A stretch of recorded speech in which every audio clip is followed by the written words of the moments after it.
court is now in session. Today, the chamber will hear testimony of a witness, that is through TCW 893, in relation to the treatment of the target group of the Cham people.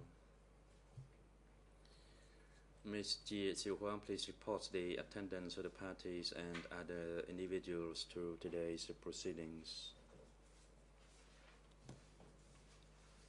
Grazie, Mr. President. For today's proceedings, all parties to this case are present. Mr. Nunchi is present in the holding cell downstairs. He has waived his right to be present in the courtroom. The waiver has been delivered to the greffier. The witness who is to testify today, that is to TCW 893, confirms that to the best of his knowledge, he has no relationship by blood or by law to any of the two accused, that is Nunchi and Keo Sampon, or to any of the civil parties admitted in this case. The witness will take an oath according to his religion before his testimony. Thank you. President, thank you. The Chamber now decides on the request by Nuon Chea.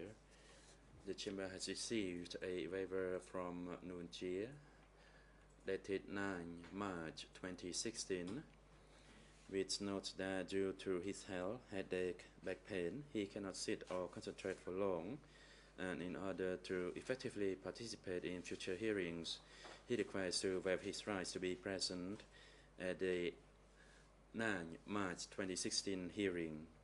He advises that his counsel advised him about the consequence of this waiver, that in no way it can be construed as a waiver of his rights to be tried fairly or to challenge evidence presented to or admitted by the court at any time during the trial.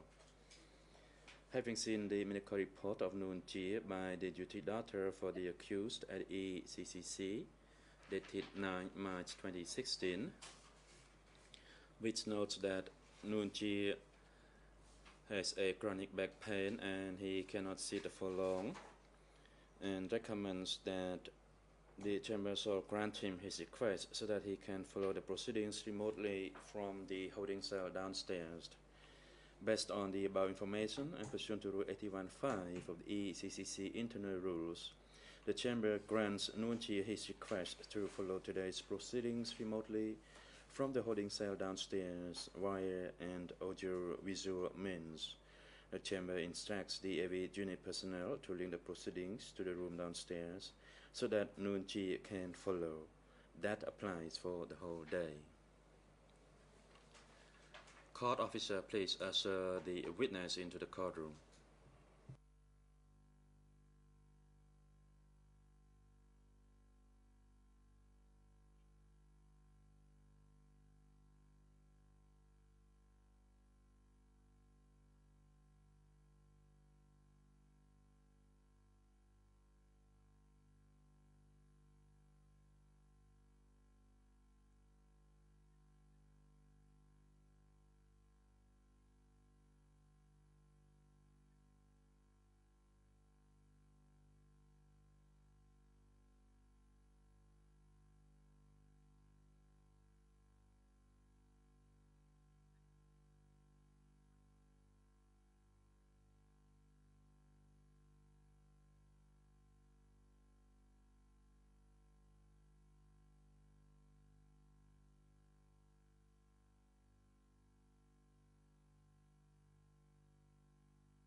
President, good morning, Mr. Witness. What is your name?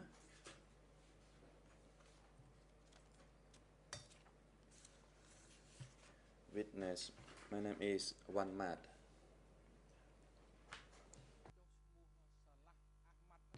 Question, what about the name Salas Ahmad? Whose name is that?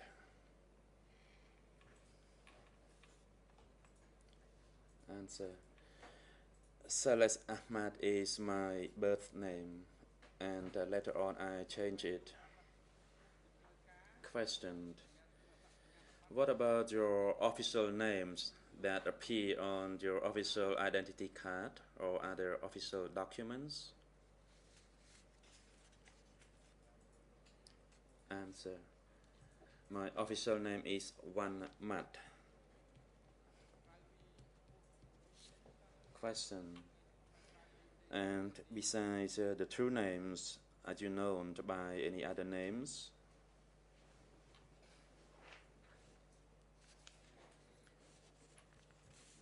Answer, no.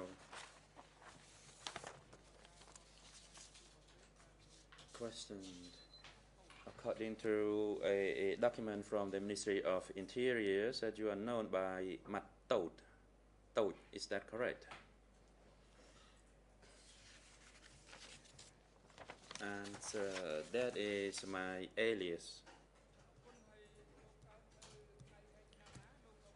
Question, and Mr. Van Mat, when were you born?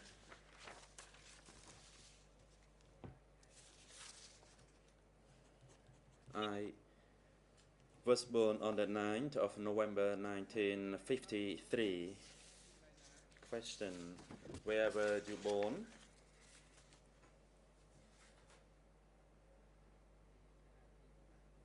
Answer, I was born in Chumni Commune, Kruchma District, Kampong Cham Province, and currently I am living in Kratie Provincial Town.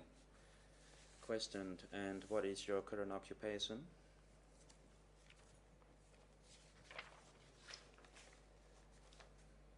Answer, I am a bodyguard of Samdech Hun Sen. Question, what are the names of your parents?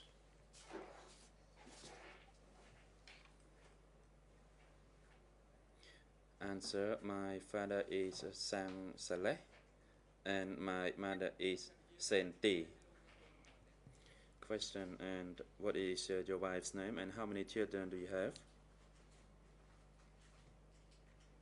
Answer, my wife is Tel Rami. We have 5 children. Question, and Mr. Van Mat, the greffier made an oral report that to your best knowledge you are not related by blood or by law to any other two accused, that is Nuon Chea and Khe Sampon, or through any of the civil parties admitted in this case. Is that information accurate?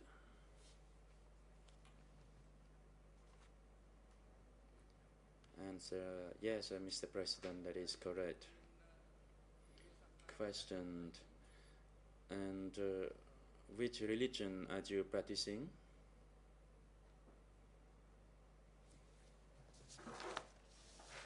Answer, I am a Muslim follower. President, the Chamber would like to inform the parties that the document before the witness is the swearing words that the witness will repeat, so that there will be no confusion amongst the parties. And Mr. Chia Si Huang, please proceed with the swearing of this witness according to his religion. Greffier, Mr.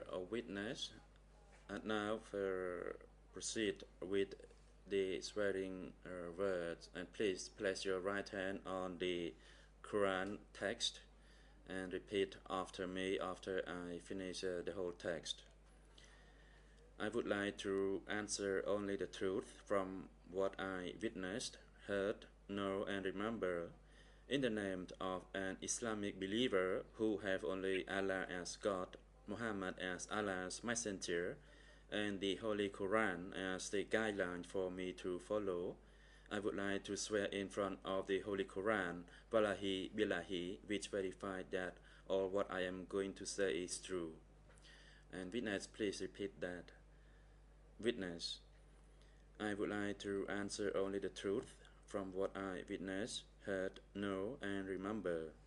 In the name of an Islamic believer who have only Allah as God, Muhammad as Allah's messenger,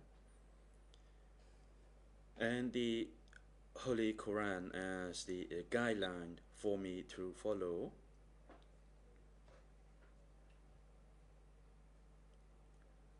I would like to swear in front of the Holy Quran,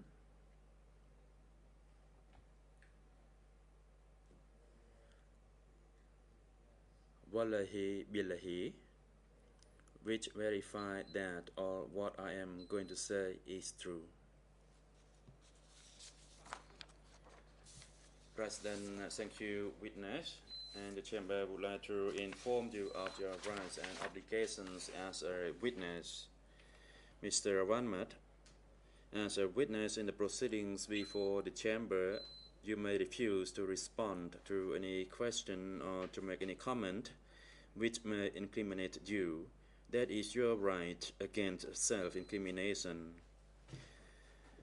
Also, Mr. Wanmat, as a witness in the proceedings before the Chamber, you must respond to any questions by the bench or relevant parties, except where your response or comment to those questions may incriminate you, as the Chamber has just informed you of your right as a witness. And you must tell the truth that you have known, heard, seen, remembered, experienced, or observed directly about an event or occurrence relevant to the questions that the bench or parties pose to you. And Mr. Wanmat, have you been interviewed by investigators from the Office of the Co-Investigating Judges? If so, how many times, when, and where?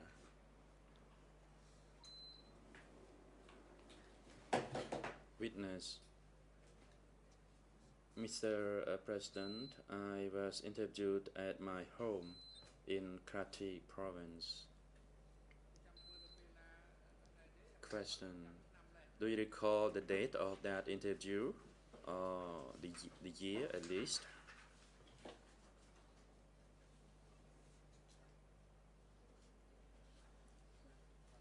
Answer. It was in 2008. Question. And before you appeared, have you read, reviewed the written record of your interview in order to refresh your memory, since it was done since 2008?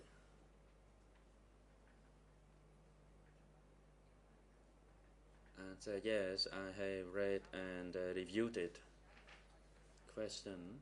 And to your recollection, is the written record of your interview consistent with what you said during the interview with the OCRJ investigators in 2008?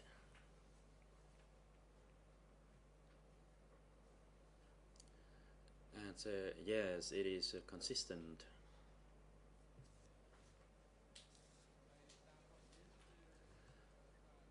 President, the Chamber also receives information that due to your health, you need to make a frequent visit to the bathroom.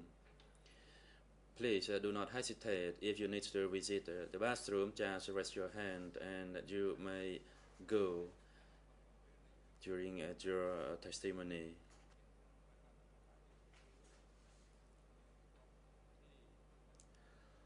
And also, each session of the testimony will be for an hour or so.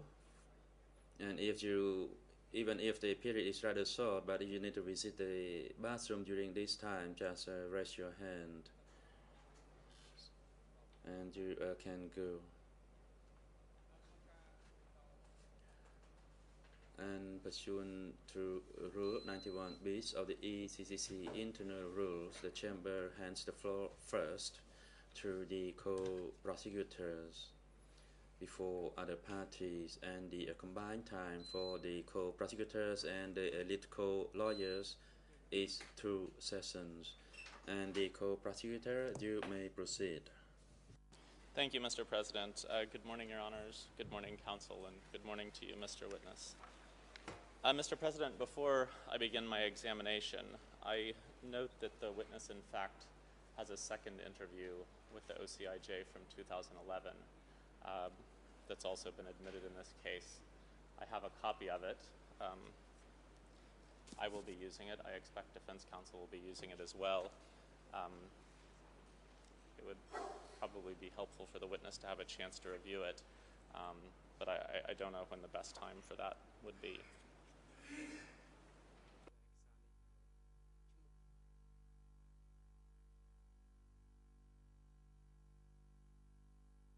And for the record, the document number is E3/8735.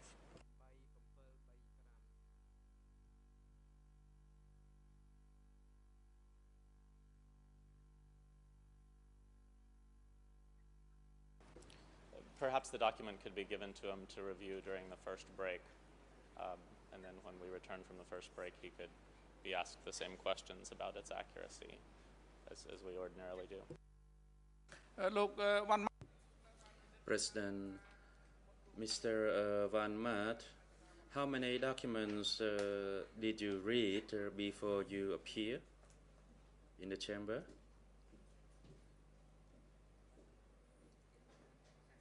Answer, Mr. President, I read only 1 document. Question, were you interviewed another time after your 2008 interview, probably during 2011?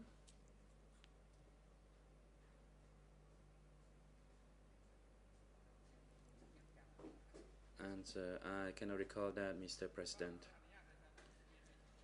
President, the document can be used since it is part of the case file. However, questions in relation to the second interview should be posed to him after he has a chance to review it during the break time this morning. Thank you, Mr. President. Good morning, Mr. Van Maat. My name is Travis Farr. I'm counsel for the prosecution, and I will be the first one asking you questions today. And I want to just start by asking you a few questions about your village of Jamnik. First, can you tell us where it's located?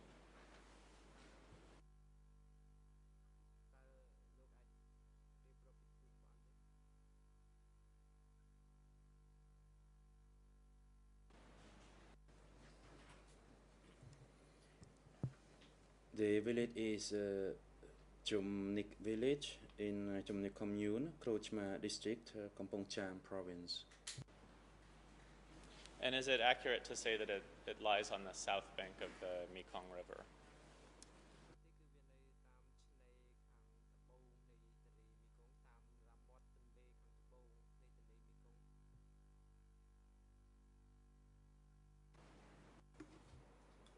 Answer, that commune was located close to the Mekong River, to the south of Mekong. Can you tell us roughly how far it is away from Kopal?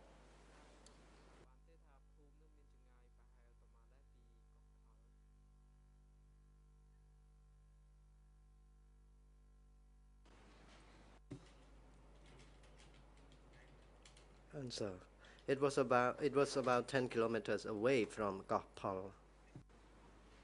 And how far was it from Svai Kliang?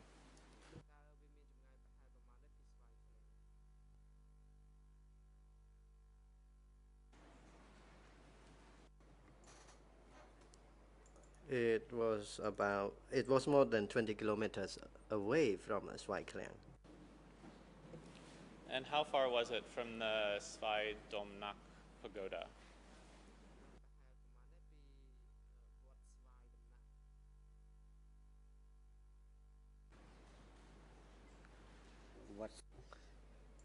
From Wat Svai Domnak to Koh Paul, it was about 9 kilometers away.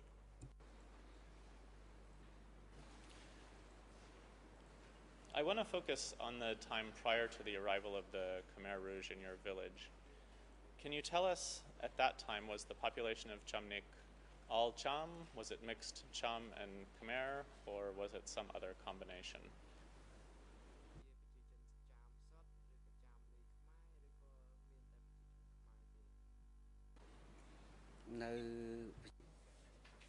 Answer. Half of villagers were Cham and another half were Khmer.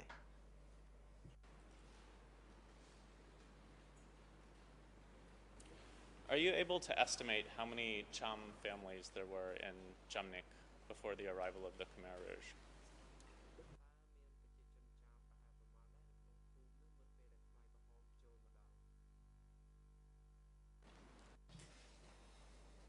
Answer. There were more than 10,000 Cham living in that village. And is that 10,000 individuals or 10,000 families that you're speaking of?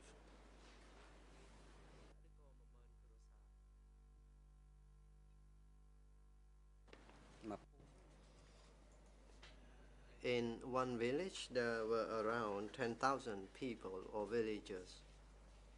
I do not know how many villagers in the whole commune.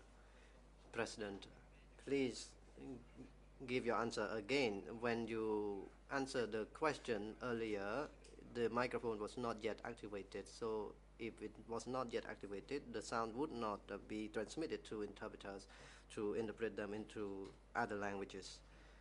Witness, my apology.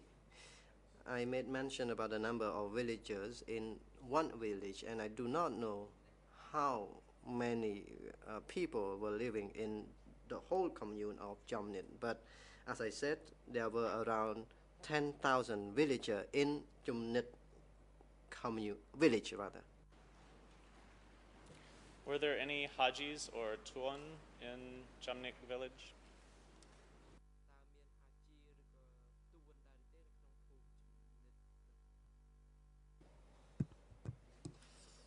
Answer. After Pol Pot came to control the country, all of them had been sent away and killed. But focusing on the time before Pol Pot came to control the country, were there Hajis or Tuon or other religious leaders living in Jamnik village?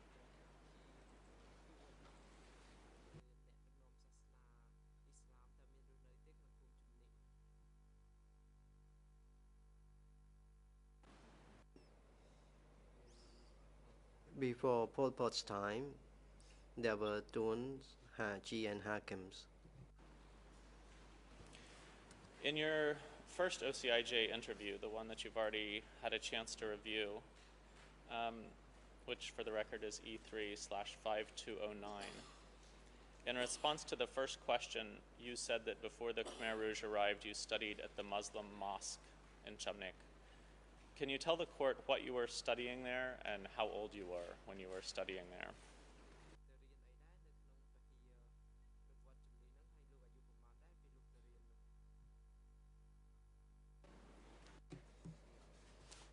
Answer. I studied a Muslim language at that mosque. At the time, I was about 17 years old. Did you study any non-religious subjects, or was the instruction primarily or exclusively religious?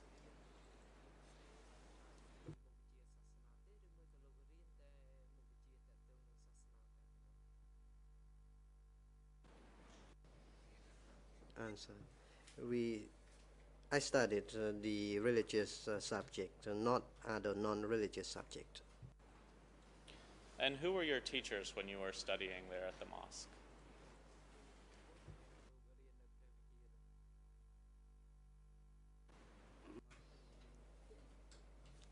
Jik was the religious teacher, or my Tuan Ji.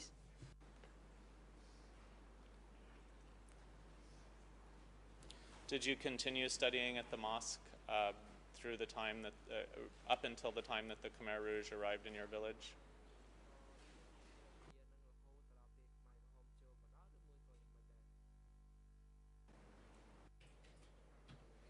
Answer: yes. And after Khmer Rouge came into the country, we were not allowed to study. And again, focusing on the period before the arrival of the Khmer Rouge, did you have any work or trade or job that you did at the same time that you were studying?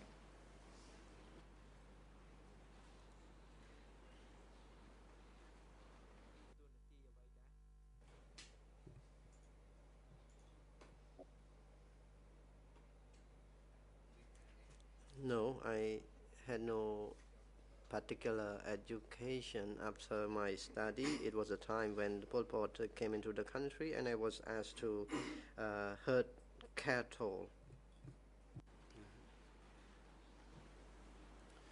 Okay, I want to turn now to the time when the Khmer Rouge arrived in Chamnik village. And to start with, are you able to tell us approximately when that happened? Was it before the capture of Phnom Penh, around the same time as the capture of Phnom Penh, or after the capture of Phnom Penh, if you know?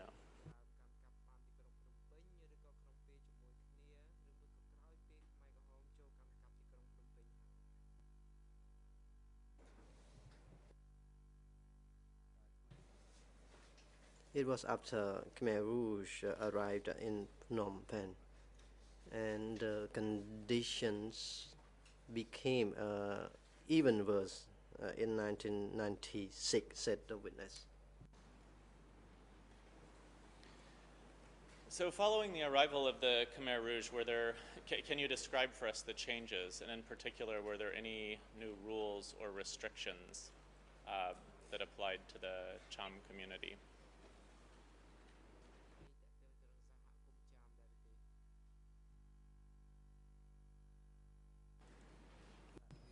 Answer: knives.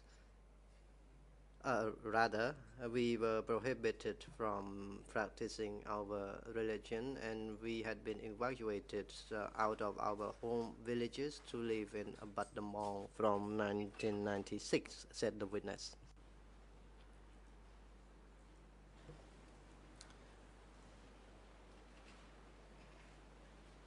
Okay, we'll return to that evacuation in a few minutes. But you've mentioned that you were unable to practice your religion. Were there any restrictions on speaking the Cham language, wearing traditional Cham clothes, the length at which women could keep their hair, things like that?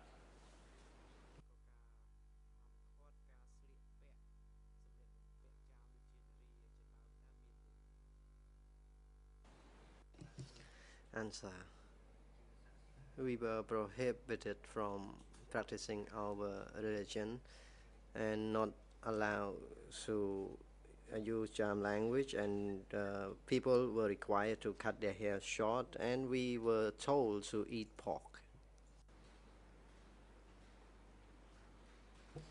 Do you know what happened to the Qurans or other religious texts in Chamnik village?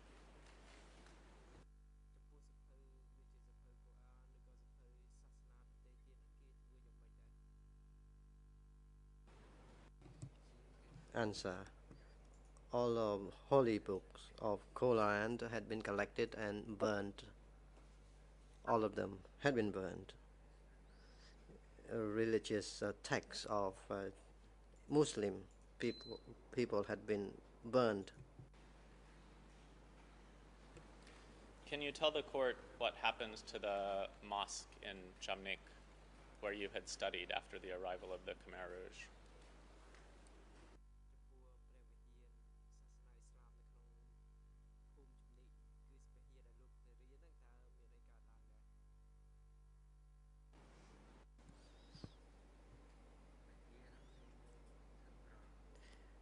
That mosque had been transformed into the place to keep cattle or cows.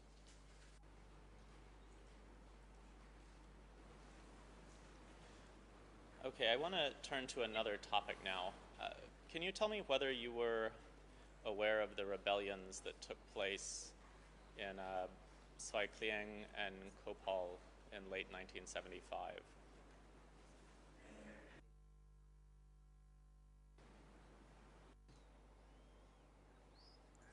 I knew about that incident, but not well.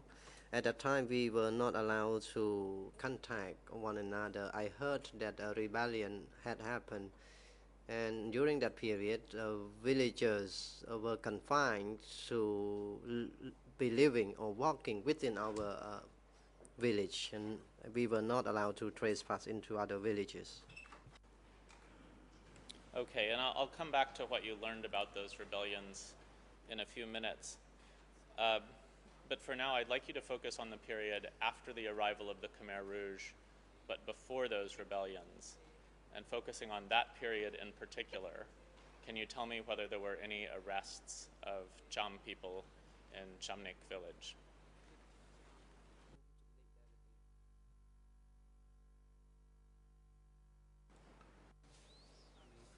Answer. Most of them living in Jumnik and Kopal villages had been arrested under the accusation that they supposedly were CIA agent. Religious teachers as well as intellectuals had been arrested.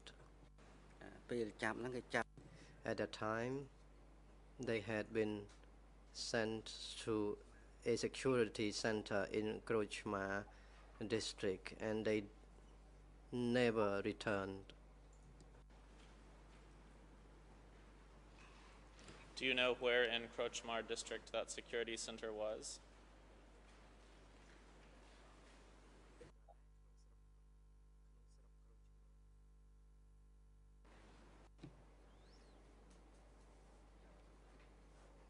That building was dismantled, but to my recollection, it was located in Cyprus.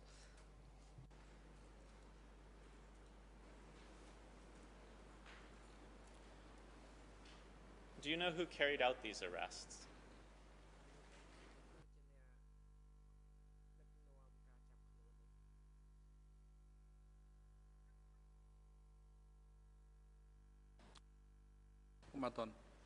President, please observe microphone, Mr. Witness. Witness. They said the upper Angka arrested the traitors, and the security guards came to the village, to those villages to arrest them. This is the knowledge that I have acquired. You just mentioned that they were described as traitors, and a few minutes ago you said that they had been accused of being CIA agents.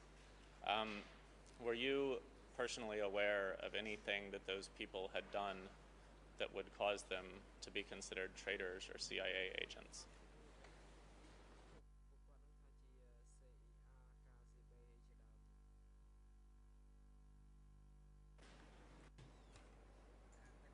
Answer. In fact, they were innocent. They were ordinary citizens. They were accused. They were ordinary citizens, and they did not involve such things.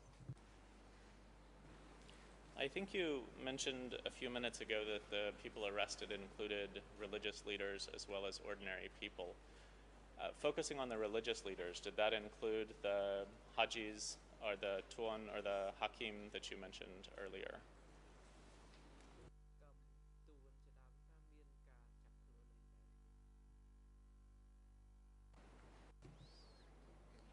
Answer. Haji, Hakim, and Tuns were all arrested. No one left. Can you tell the court what effect those arrests had on you personally and the people that you knew and talked to in Chamnik?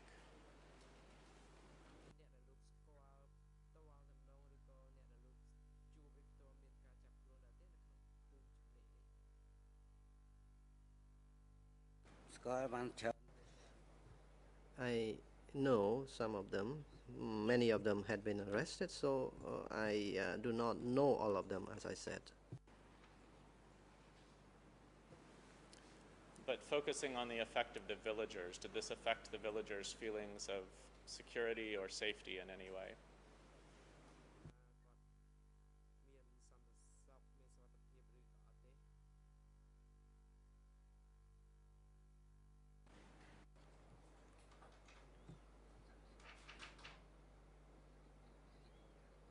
We had no freedom, and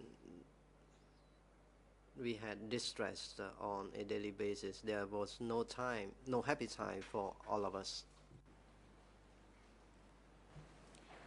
I want to turn back to the topic of the rebellions at Kopal and Soai Klieng. And you've told us at that time you weren't allowed to leave your village. But my question is, were you able to see or hear any of the fighting that was happening either in Kopal or Soai Klieng, or any effects of it?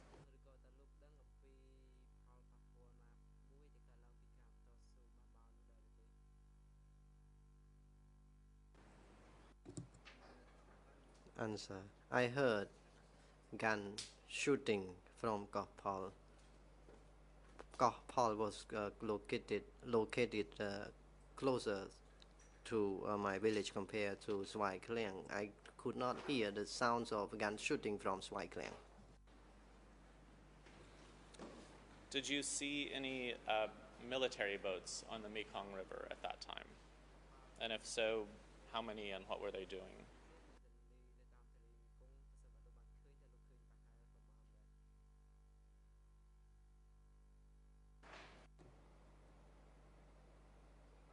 Answer. Regarding military boats, they traveled on the river back and forth. Many of those military boats were on the river. So usually they travel from Kraches to Kampong Jam. And was the travel of these military boats something that you saw on a regular basis, even when the rebellions were not happening?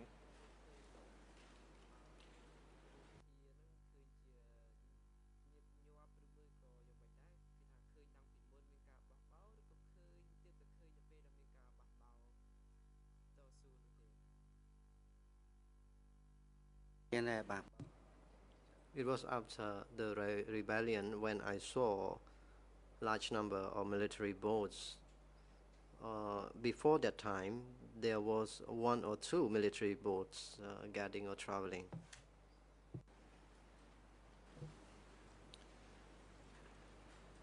So turning your attention now to the period after the rebellion in Kopal, did the Khmer Rouge do anything in your village, Chamnik, following that rebellion?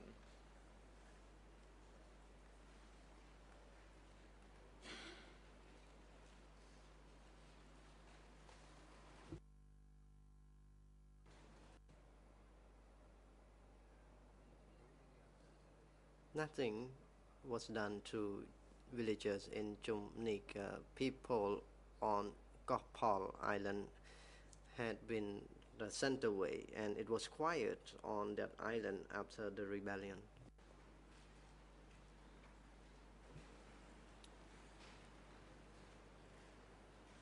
I think you may have mentioned earlier something, correct me if I'm wrong, about the population of Chamnik being moved out of the village at some point, perhaps to go work in Battambang or someplace else.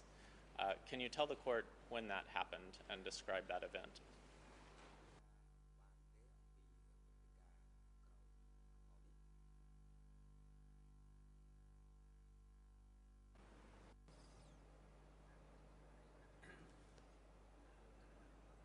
Answer. They were not sent to Battambang province, but to Kampong Thom province. villagers in Jumnisa had been sent to Kampong Thom in 1996, said the witness. President interrupts. So when was that? 1996? I don't think that something happened in 1996. And observe the microphone before you speak, Mr. Witness.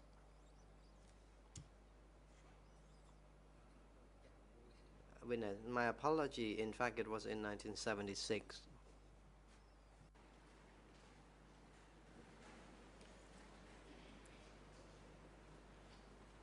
And was it the entire Cham population of Chumnik that was moved out of, that was moved to go work in Kampong Thom, or was it just a portion of the population?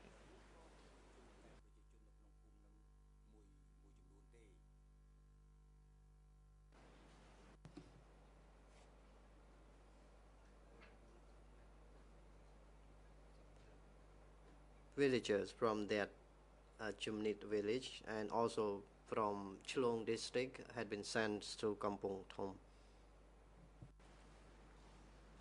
Did that include you?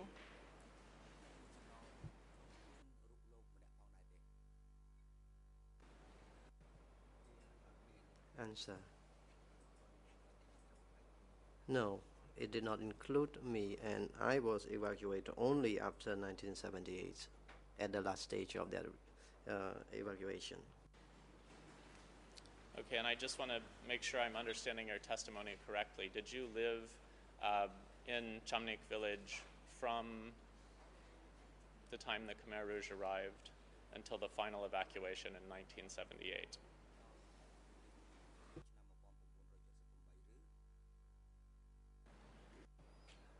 Answer, yes, I remained living there until the end of the regime, that is the Liberation Day.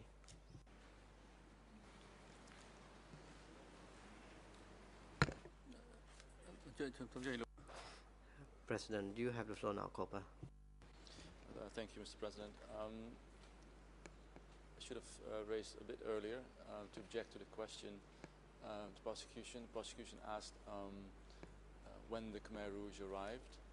I'm not entirely sure whether he means reflecting the answer of the witness or the historical fact that Khmer Rouge forces arrived already in 1970 in Crouch Mar district.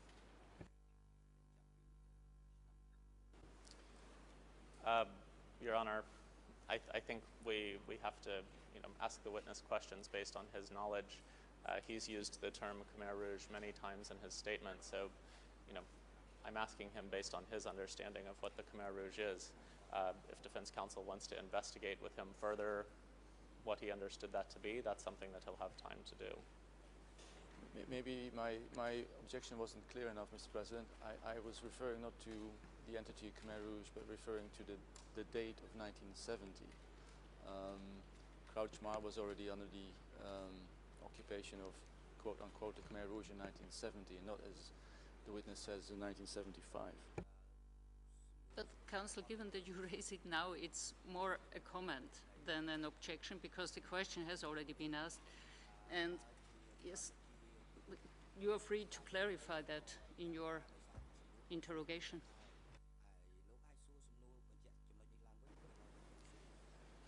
So you've just told us that you remained in Chamnik village until 1978. How many other Cham individuals remained with you in Chamnik village until 1978?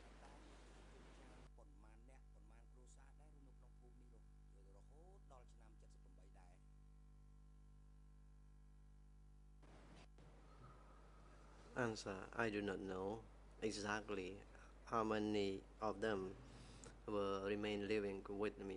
Many of us, quite many of us, remained living there. There was no report mentioning about this issue at the time.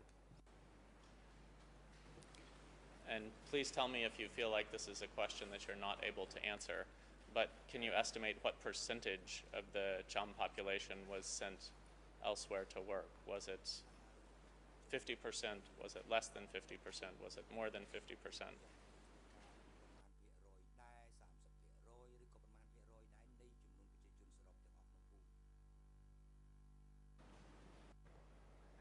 Answer. About 50% of them had been sent to work.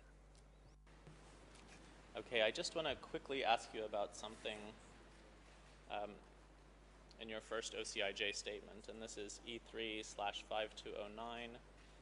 The English ERN is 0024-2067.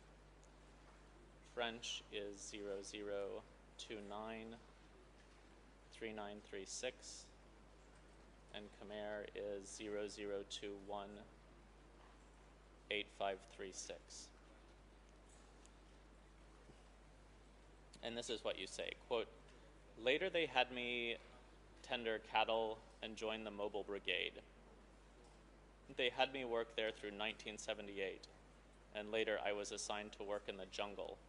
That jungle located next to Bung Kro Chap, and my family was also moved there, but assigned to work in different work sites," unquote. Can you tell us, is that accurate? And if so, how far is Bung Kro Chap from Chamnik village?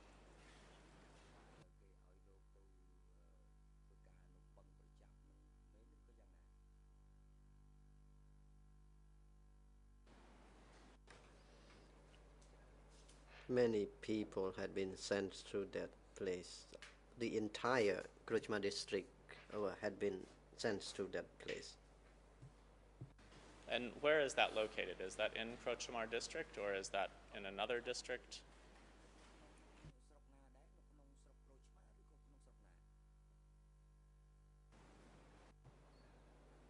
Answer. It was located in the Bong Khmum district, Suong. So how far was that from Chamnik village?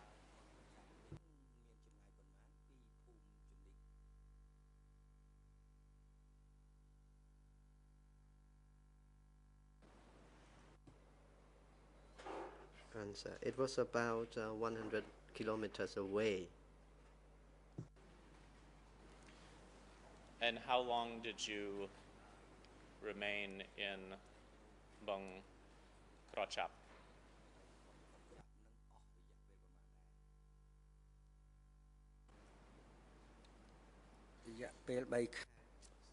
I was there for 3 months when I had been assigned to go there and build the dam.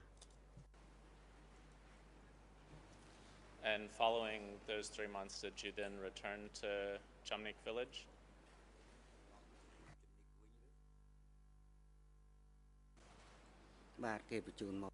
Answer. I was sent back to my village. And during the time that you were in Bung Krochap, were you in a mobile brigade, as you indicated in your statement?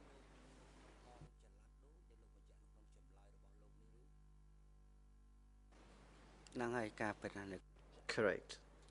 I was in a mobile brigade. Did you remain in that mobile brigade after you returned to Chamnik, or were you discharged from it?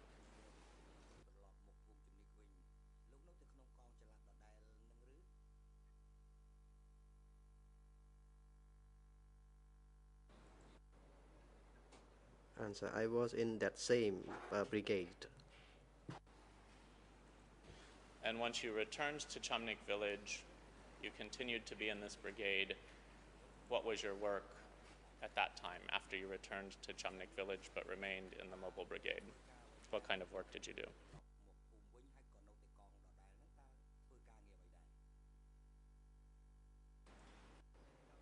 Answer. I was reassigned to build the dam Kande behind Jumnit village. So again, I was reassigned to build another dam behind Jumnit. And were the workers in this mobile brigade with you? Were they Cham? Were they Khmer? Were they both?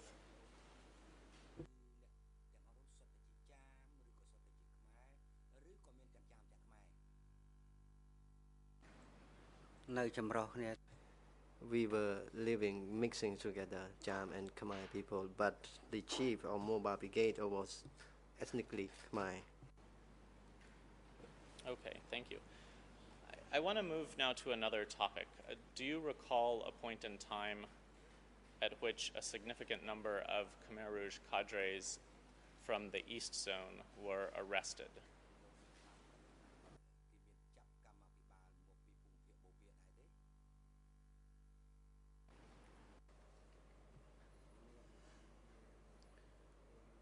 Yes, there were. At the time, there was a war between the Central Zone and the East Zone, so they came to purge the cadres in the East Zone, and the East Zone people actually surrendered their arms. They were accused of betraying Angkar, so those people were sent to purge them.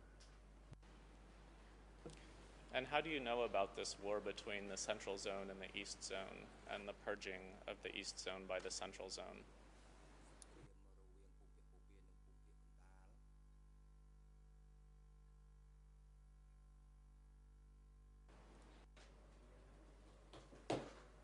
At that time, they wore the same clothing and they came to ask for those East Zone people who were accused of betraying Angkar. In fact, they asked their villagers whether we saw those traitors. So they came to look for and chase those East Zone people, and they actually came from the Central Zone to purge them. Following that purge, do you know who took control of the East Zone? At least of your portion, your region of it?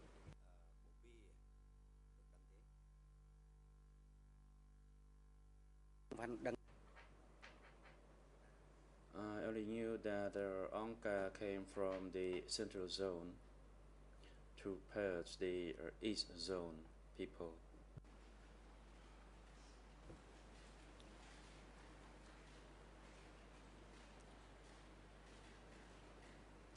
I want to ask you about something that you mentioned in your second interview. This is the one that you haven't had a chance to read yet. Mr. President, perhaps I could just read a quote and see if that refreshes the memory, the witness's memory. The document number is E38735. English ERN is 00722241. Khmer 00716487. And French 00727597. So in this later interview, one of the things you said was, in fact, Kai Pok served as secretary of the Central Zone. But after the arrest of the people in the East, Kai Pok was assigned to control this region, unquote. Is that something you remember saying? Does that reflect your memory of the events at the time?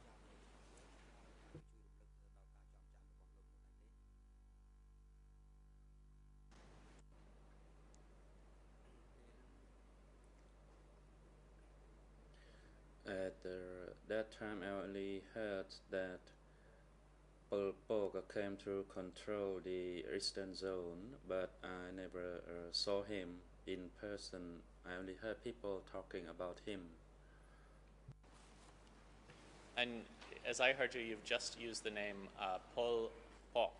Is that what you intended to say?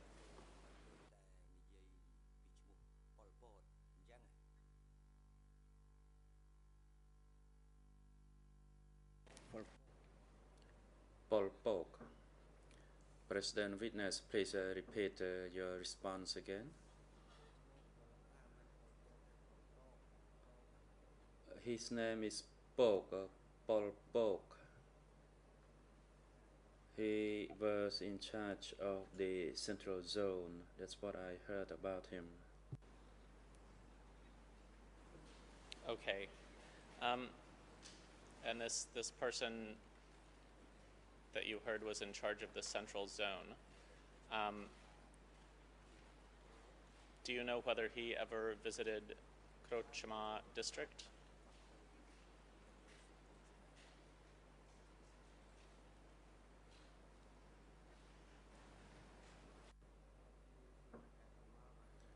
I heard people saying that he came, but I myself did not know about that.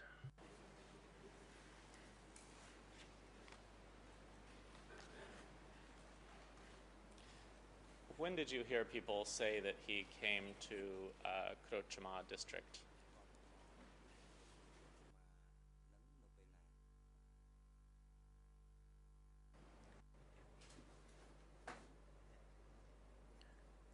I cannot recall the month, however, it happened in 1978. And I just want to be perfectly sure that I'm understanding the name you're saying. As I understand it, you're not saying Pol Pot, you're saying Pol Pok. Am I understanding you correctly? In other words, the given name is Pok.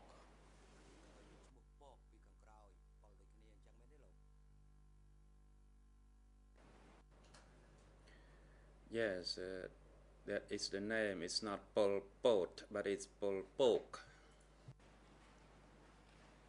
Mr. President, I notice it's almost the time for our break, and I also think that it may be important for the witness to have a look at his other statement. So perhaps we could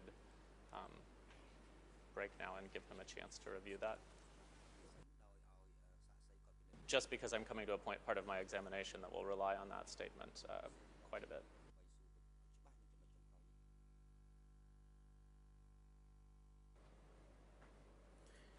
President, thank you. It is now appropriate for our short break. We'll take a break now and resume at 25 past 10. Court officer, please assist the witness during the break time and invite him back into the courtroom at 25 past 10. The court is now in recess.